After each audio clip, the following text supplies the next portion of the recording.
ಎಲ್ಲರಿಗೂ ನಮಸ್ಕಾರ. ಕಿರಣ ಸರಸ್ವತಿ ಯೂಟ್ಯೂಬ್ ಚಾನಲ್ಗೆ ನಿಮಗೆ ಆತ್ಮೀಯವಾದ ಸ್ವಾಗತ. ರಾಷ್ಟ್ರ ನಿರ್ಮಾಣ ಒಂದು ದೇಶದ ಅಭಿವೃದ್ಧಿ ಮತ್ತು ಪ್ರಗತಿಯು ಆ ದೇಶದ ಯುವಕರ ಕೊಡುಗೆಯನ್ನು ಅವಲಂಬಿಸಿರುತ್ತದೆ. ಒಂದು ದೇಶವು ಅಭಿವೃದ್ಧಿಯತ್ತ ಸಾಗುವಲ್ಲಿ ಆ ದೇಶದ ಯುವ ಶಕ್ತಿ ಬಹಳ ಪ್ರಮುಖ ಪಾತ್ರವನ್ನು ವಹಿಸುತ್ತದೆ. ಇಂತಹ ಯುವ ಸಮುದಾಯದ ಶಕ್ತಿ ಸಾಮರ್ಥ್ಯದ ಬಗ್ಗೆ ವಿಶ್ವಕ್ಕೆ ಸಾರಿ ಹೇಳುವುದರಲ್ಲಿ ಸ್ವಾಮಿ ವಿವೇಕಾನಂದರು ಮೊದಲಿಗರು. ದೇಶದ ಅಭಿವೃದ್ಧಿಯು ಯುವಕರಿಂದ ಮಾತ್ರ ಸಾಧ್ಯ ಎಂದು ನಂಬಿದ್ದ ವಿವೇಕಾನಂದರು ತಮ್ಮ ಆಲೋಚನೆಗಳು ಮತ್ತು ಚಿಂತನೆಗಳೊಂದಿಗೆ ಯುವಕರನ್ನು ಒಗ್ಗೂಡಿಸಲು ಬಯಸಿದವರು. ಈ ಮಹಾನ್ ವ್ಯಕ್ತಿಯ ಹಾಗೂ ಯುವಕರ ಪಾಲಿನ ಸ್ಫೂರ್ತಿಯ ಚಿಲುಮೆಯಾಗಿರುವ ಇವರ ಜನ್ಮದಿನದ ಸವಿನೆನಪಿಗಾಗಿ ನಮ್ಮ ಭಾರತದಲ್ಲಿ ಪ್ರತಿ ವರ್ಷ ಜನವರಿ 12ರಂದು ರಾಷ್ಟ್ರೀಯ ಯುವ ದಿನವನ್ನು ಆಚರಿಸಲಾಗುತ್ತದೆ. ರಾಷ್ಟ್ರೀಯ ಯುವ ದಿನದ ಇತಿಹಾಸ ನೋಡುವುದಾದರೆ, ಒಂದು ದೇಶದ ಅಭಿವೃದ್ಧಿಯು ಆ ದೇಶದ ಯುವ ಜನತೆಯ ಮೇಲೆ ಅವಲಂಬಿತವಾಗಿದೆ. ಹೀಗಿರುವಾಗ ಸರಿಯಾದ ದಾರಿಯಲ್ಲಿ ಸಾಗಲು ಯುವ ಜನತೆಯನ್ನು ಪ್ರೇರೇಪಿಸಲು ಸರಿಯಾದ ಮಾರ್ಗದರ್ಶನ ನೀಡುವುದು ಬಹಳ ಮುಖ್ಯವಾಗಿದೆ.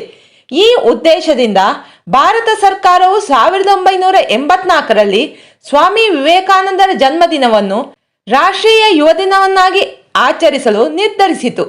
ಈ ಬಳಿಕ 1985ರಲ್ಲಿ ಮೊದಲ ಬಾರಿಗೆ ಭಾರತದಲ್ಲಿ ರಾಷ್ಟ್ರೀಯ ಯುವ ದಿನವನ್ನು ಆಚರಿಸಲಾಯಿತು.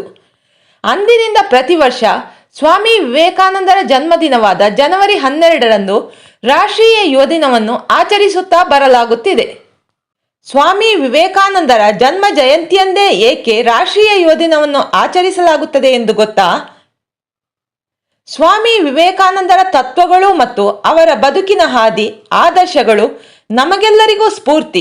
ದೇಶದ ಅಭಿವೃದ್ಧಿಯು ಯುವಕರಿಂದ ಮಾತ್ರ ಸಾಧ್ಯ ಎಂದು ನಂಬಿದ್ದ ಅವರು ತಮ್ಮ ಅಮೂಲ್ಯವಾದ ಆಲೋಚನೆಗಳು ಮತ್ತು ಸ್ಫೂರ್ತಿದಾಯಕ ಮಾತುಗಳೊಂದಿಗೆ ಯುವಕರನ್ನು ಮುಂದುವರಿಯಲು ಪ್ರೋತ್ಸಾಹಿಸಿದ್ದರು. ಇಂದಿಗೂ ಅದೆಷ್ಟೋ ಜನ ವಿವೇಕಾನಂದರ ಮಾತುಗಳ ಸ್ಫೂರ್ತಿಯ ನೆರಳಲ್ಲಿ ಸಾಗುತ್ತಿದ್ದಾರೆ.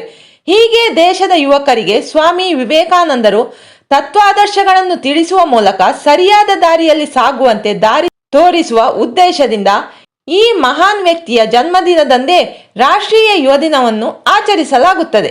ರಾಷ್ಟ್ರೀಯ ಯುವ ದಿನದ ಮಹತ್ವವೇನೆಂದು ನೋಡುವುದಾದರೆ, ರಾಷ್ಟ್ರೀಯ ಯುವ ದಿನವನ್ನು ಆಚರಿಸುವ ಮುಖ್ಯ ಉದ್ದೇಶವೆಂದರೆ ಸ್ವಾಮಿ ವಿವೇಕಾನಂದರ ಚಿಂತನೆಗಳು, ಮೌಲ್ಯಗಳು ಮತ್ತು ಆದರ್ಶಗಳನ್ನು ಪ್ರಚಾರ ಮಾಡುವುದು ಮತ್ತು ಅವರ ಆಲೋಚನೆಗಳ ಬಗ್ಗೆ ದೇಶದ ಯುವಜನತೆಗೆ ತಿಳಿಸಿ ಅವರು ದೇಶದ ಪ್ರಗತಿಗೆ ಕೊಡುಗೆ ನೀಡಲು ಪ್ರೇರೇಪಿಸುವುದು ಮತ್ತು ಸ್ವಾಮಿ ವಿವೇಕಾನಂದರ ಆದರ್ಶಗಳು ಮತ್ತು ಚಿಂತನೆಗಳನ್ನು ಬಿತ್ತರಿಸುವ ಮೂಲಕ ಯುವಕರಿಗೆ ಸ್ಫೂರ್ತಿ ತುಂಬುವುದಾಗಿದೆ. ದೇಶವನ್ನು ಮುನ್ನಡೆಸಲು ಸಶಕ್ತವಾದ ಯುವ ಪಡೆಯನ್ನು ನಿರ್ಮಿಸುವುದೇ ನನ್ನ ಗುರಿ ಎನ್ನುತ್ತಿದ್ದರು ವೀರ ಸನ್ಯಾಸಿ ಸ್ವಾಮಿ ವಿವೇಕಾನಂದರು. ಮಾನಸಿಕ, ದೈಹಿಕ, ಆಧ್ಯಾತ್ಮಿಕ, ನೈತಿಕ, ಸಾಮಾಜಿಕವಾಗಿ ಎಂದೂ ಶಕ್ತಿ ಕಳೆದುಕೊಳ್ಳಬಾರದು ಎಂದು ಯುವಕರಿಗೆ ಕರೆ ನೀಡುತ್ತಿದ್ದರು. ಇಂದು ವಿವೇಕವಾಣಿಯ ಒಂದಿಷ್ಟು ಅಂಶ ನಮ್ಮ ಯುವ ಪೀಳಿಗೆಯ ತಲೆಯ ಒಳಗೆ ಹೊಕ್ಕರೆ ಭಾರತೀಯ ಸಂಸ್ಕೃತಿಯ ಉಳಿಸಿ ಬೆಳೆಸಲು ಸಾಧ್ಯವಾಗಬಹುದು. 1985ರ ನಂತರ ಭಾರತದಲ್ಲಿ ಸ್ವಾಮಿ ವಿವೇಕಾನಂದರ ಹುಟ್ಟುಹಬ್ಬವನ್ನು ರಾಷ್ಟ್ರೀಯ ಯುವ ದಿನ ಎಂದು ಘೋಷಿಸಲಾಗಿದ್ದು ಈಗಲೂ ಆಚರಣೆಯಲ್ಲಿದೆ ಎಂಬುದಷ್ಟೇ ಸಂತೋಷ. ಇಂದು ದೇಶದಾದ್ಯಂತ ಆಚರಣೆ ಜಾರಿಯಲ್ಲಿದ್ದು ಶಾಲಾ ಕಾಲೇಜುಗಳಲ್ಲಿ ಮೆರವಣಿಗೆ, ಪ್ರಬಂಧ ಸ್ಪರ್ಧೆ, ಭಾಷಣ, ಚರ್ಚಾಕೂಟಗಳಲ್ಲಿ ಪಾಲ್ಗೊಂಡು ಸ್ವಾಮಿ ವಿವೇಕಾನಂದರ ಸಂದೇಶಗಳನ್ನು ಸಾರುವಲ್ಲಿ ತೊಡಗಿದ್ದಾರೆ. ಸ್ವಾಮಿ ವಿವೇಕಾನಂದರು ತಮ್ಮ ಶಕ್ತಿಯುತ ವ್ಯಕ್ತಿತ್ವದ ಮೂಲಕ, ಅಪೂರ್ವ ವಾಗ್ಮೀಯತೆ ಹಾಗೂ ಪ್ರಚೋದಾತ್ಮಕ ಬರವಣಿಗೆ ಮೂಲಕ ನಮ್ಮ ರಾಷ್ಟ್ರ ಚೇತನವನ್ನು ಜಾಗೃತಗೊಳಿಸಿ ಯುವಕರಲ್ಲಿ ನವೋಲ್ಲಾಸವನ್ನು ಕೆರಳಿಸಿ ಅವರಲ್ಲಿ ನಮ್ಮ ಸಂಸ್ಕೃತಿಯ ಬಗ್ಗೆ ಹೆಮ್ಮೆಯನ್ನು ಕುದುರಿಸಿ ಸ್ವತಂತ್ರ ನವಭಾರತದ ನಿರ್ಮಾಣಕ್ಕೆ ಬುನಾದಿಯನ್ನು ಹಾಕಿದರು. ವಿವೇಕಾನಂದರ ಸಿಂಹವಾಣಿಯನ್ನು ನೋಡುವುದಾದರೆ, ನಮ್ಮ ದುಃಖಗಳಿಗೆಲ್ಲ ನಾವೇ ಜವಾಬ್ದಾರರು, ಮತ್ತಾರೂ ಅಲ್ಲ. ನಮ್ಮ ಅದೃಷ್ಟವನ್ನು ರೂಪಿಸಿಕೊಳ್ಳುವವರು ನಾವೇ. ಸಾಧ್ಯವೇ ಇಲ್ಲ ಎಂದುಕೊಂಡರೆ ಏನನ್ನೂ ಸಾಧಿಸಲಾಗದು. ಪ್ರಯತ್ನ ಪಡುವುದರಿಂದ ನಷ್ಟವೇನಿಲ್ಲ. ಗೆದ್ದರೆ ಸಂತೋಷ, ಸೋತರೆ ಅನುಭವ. ಕಾಲ ಕೆಟ್ಟಿತೆಂದು ಜನ ಹೇಳುತ್ತಾರೆ, ಆದರೆ ಕಾಲ ಕೆಡುವುದಿಲ್ಲ. ಕೆಡುವುದು ಜನರ ನಡತೆ ಮತ್ತು ಆಚಾರ ವಿಚಾರಗಳು ಮಾತ್ರ. ಗುರು ಎಂದರೆ ವ್ಯಕ್ತಿಯಲ್ಲ, ಒಂದು ಶಕ್ತಿ. ಅಜ್ಞಾನದ ಕತ್ತಲೆಯ ಕಳೆದು ಸುಜ್ಞಾನದೆಡೆಗೆ ಕರೆದುಕೊಂಡು ಹೋಗುವ ಶಬ್ದವೇ ಗುರು. ಸಾಧನೆ ಇಲ್ಲದೆ ಸತ್ತರೆ ಸಾವಿಗೆ ಅವಮಾನ. ಆದರ್ಶ ಇಲ್ಲದೆ ಬದುಕಿದರೆ ಬದುಕಿಗೆ ಅವಮಾನ. ಜೀವ ನಮ್ಮ ಮಾತನ್ನು ಕೇಳುವುದಿಲ್ಲ. ಯಾವಾಗ ಬೇಕಾದರೂ ಹೋಗಬಹುದು. ಜೀವನ ನಮ್ಮ ಮಾತನ್ನು ಕೇಳುತ್ತದೆ. ಹೇಗೆ ಬೇಕಾದರೂ ರೂಪಿಸಿಕೊಳ್ಳಬಹುದು. ನಿಮ್ಮನ್ನು ನೀವು ಜಯಿಸಿ, ಆಗ ಇಡೀ ಜಗತ್ತೇ ನಿಮ್ಮದಾಗುತ್ತದೆ. ದಿನಕ್ಕೆ ಒಮ್ಮೆಯಾದರೂ ನಿಮ್ಮೊಂದಿಗೆ ಮಾತನಾಡಿ. ಇಲ್ಲದಿದ್ದರೆ ನೀವು ಈ ಜಗತ್ತಿನಲ್ಲಿ ಒಬ್ಬ ಅತ್ಯುತ್ತಮ ವ್ಯಕ್ತಿಯ ಜೊತೆ ಭೇಟಿಯಾಗುವುದನ್ನು ತಪ್ಪಿಸಿದಂತೆ. ಅದೃಷ್ಟ ಎಂದರೆ ಅವಕಾಶವನ್ನು ಪಡೆಯುವವನು. ಬುದ್ಧಿವಂತ ಎಂದರೆ ಅವಕಾಶವನ್ನು ಸೃಷ್ಟಿಸಿಕೊಳ್ಳುವವನು. ನಮ್ಮ ಆಲೋಚನೆಗಳೇ ನಮ್ಮನ್ನು ರೂಪಿಸುತ್ತದೆ. ಆದ್ದರಿಂದ ಏನನ್ನು ಯೋಚಿಸುತ್ತೇವೋ ಅದರ ಬಗ್ಗೆ ಎಚ್ಚರ ವಹಿಸಿ. ನಿನ್ನ ಹೃದಯದಲ್ಲಿ ಪ್ರಾಮಾಣಿಕತೆ ತುಂಬಿದ್ದರೆ ನಿನ್ನ ಶತ್ರು ಮಾತ್ರವಲ್ಲ, ಇಡೀ ಪ್ರಪಂಚ ನಿನ್ನೆದುರು ಆಯುಧವನ್ನು ಕೆಳಗಿಡುತ್ತದೆ. ಸತ್ಯಕ್ಕಾಗಿ ಯಾವುದನ್ನು ಬೇಕಾದರೂ ತ್ಯಾಗ ಮಾಡು, ಆದರೆ ಯಾವುದಕ್ಕೂ ಸತ್ಯವನ್ನು ತ್ಯಾಗ ಮಾಡಬೇಡ. ನಿನ್ನ ನಂಬಿದವರನ್ನು ಎಂದಿಗೂ ಮೋಸ ಮಾಡಬೇಡ. ಸಹಾಯ ಮಾಡಿದವರನ್ನು ಮರೆಯಬೇಡ.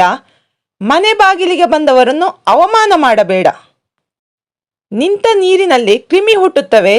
ಕೆಲಸವಿಲ್ಲದ ಮನುಷ್ಯನಲ್ಲಿ ಕೆಟ್ಟ ವಿಚಾರಗಳು ಜನಿಸುತ್ತವೆ. ಮಾರ್ಗದರ್ಶನ ನೀಡುವವರು ಇಲ್ಲದಿದ್ದರೇನು? ಹೊಸ ಮಾರ್ಗ ಸೃಷ್ಟಿಸುವ ಧೈರ್ಯ, ತಾಕತ್ತು ನಿನ್ನಲ್ಲಿದ್ದರೆ ಇಡೀ ಜಗತ್ತು ನಿನ್ನ ಹಿಂದೆ. ಹಣವಂತರ ಜೊತೆ 100 ವರ್ಷ ಬದುಕುವುದಕ್ಕಿಂತ ಹೃದಯವಂತರ ಜೊತೆ 3 ದಿನ ಬದುಕಿದರೂ ಜೀವನ ಸಾರ್ಥಕ. ಜೀವ ನಮ್ಮ ಮಾತನ್ನು ಕೇಳುವುದಿಲ್ಲ. ಯಾವಾಗ ಬೇಕಾದರೂ ಹೋಗಬಹುದು. ಜೀವನ ನಮ್ಮ ಮಾತನ್ನು ಕೇಳುತ್ತದೆ. ಹೇಗೆ ಬೇಕಾದರೂ ರೂಪಿಸಿಕೊಳ್ಳಬಹುದು. ಸಾಧನೆ ಇಲ್ಲದೆ ಸತ್ತರೆ ಸಾವಿಗೆ ಅವಮಾನ. ಆದರ್ಶ ಇಲ್ಲದೆ ಬದುಕಿದರೆ ಬದುಕಿಗೆ ಅವಮಾನ. ನೀನು ಯೋಚನೆ ಮಾಡದೆ ಹೇಳುವ ಒಂದೊಂದು ಮಾತು ನಿನ್ನನ್ನು ಒಂದೊಂದು ನಿಮಿಷವೂ ಯೋಚನೆ ಮಾಡಿಸುತ್ತದೆ. ಯಾವುದನ್ನೂ ಬಯಸಬೇಡಿ. ನಮ್ಮನ್ನು ದುಃಖಪಡಿಸುವ ಎಲ್ಲ ಕಷ್ಟಗಳಿಗೂ ಆಸೆಯೇ ಕಾರಣ. ಬದುಕುವ ಆಸೆ ಇದ್ದರೆ ನಿನ್ನ ಶತ್ರುಗಳ ಕಣ್ಣೆದುರಲ್ಲೇ ಬದುಕು. ಅವರು ನಿನ್ನ ಎದುರು ಸುಳಿದಾಗಲೆಲ್ಲ ನಿನ್ನಲ್ಲಿ ಬದುಕುವ ಛಲ ಎಚ್ಚೆತ್ತುಕೊಳ್ಳುತ್ತದೆ. ನೀನು ಮಾಡಿದ ತಪ್ಪಿಗೆ ಎದುರು ನುಡಿಯಬೇಡ. ತಪ್ಪು ಮಾಡದೆ ಎದುರಾಳಿಗೆ ತಲೆ ಎಂದು ತಗ್ಗಿಸಬೇಡ. ಜ್ಞಾನಕ್ಕಾಗಿ ಯಾರನ್ನಾದರೂ ಬೇಡು, ಅನ್ನಕ್ಕಾಗಿ ಯಾರನ್ನೂ ಬೇಡಬೇಡ. ಸಾಧ್ಯವಾದರೆ ಸಹಾಯ ಮಾಡು. ಇಲ್ಲದಿದ್ದರೆ ಕೈಕಟ್ಟಿಕೊಂಡು ಸುಮ್ಮನೆ ನಡೆಯುವುದನ್ನು ನೋಡುತ್ತಿರು. ನಿನಗೆ ಸಹಾಯ ಮಾಡಲಾಗದಿದ್ದರೆ ನೋಯಿಸಲು ಪ್ರಯತ್ನಿಸದಿರು. ದುಡ್ಡಿಲ್ಲದವ ಬಡವನಲ್ಲ, ಗುರಿ ಮತ್ತು ಕನಸು ಇಲ್ಲದವ ನಿಜವಾದ ಬಡವ. ಸ್ವಾಮಿ ವಿವೇಕಾನಂದರ ಆಯ್ದ ನುಡಿಮುತ್ತುಗಳನ್ನು ನೀವು ನೋಡಿದಿರಲ್ಲವೇ? ಈ ನುಡಿಮುತ್ತುಗಳು ನಿಮಗೆ ಇಷ್ಟವಾದರೆ ವಿಡಿಯೋವನ್ನು ಲೈಕ್ ಮಾಡಿ, ಶೇರ್ ಮಾಡಿ ಮತ್ತು ಕಮೆಂಟ್ ಮಾಡಿ. ನೀವಿನ್ನೂ ನಮ್ಮ ಚಾನಲನ್ನು ಸಬ್ಸ್ಕ್ರೈಬ್ ಆಗಿಲ್ಲ ಎಂದಾದರೆ ದಯವಿಟ್ಟು ಸಬ್ಸ್ಕ್ರೈಬ್ ಆಗಿ ಬೆಂಬಲ ನೀಡಿ. ಧನ್ಯವಾದಗಳು.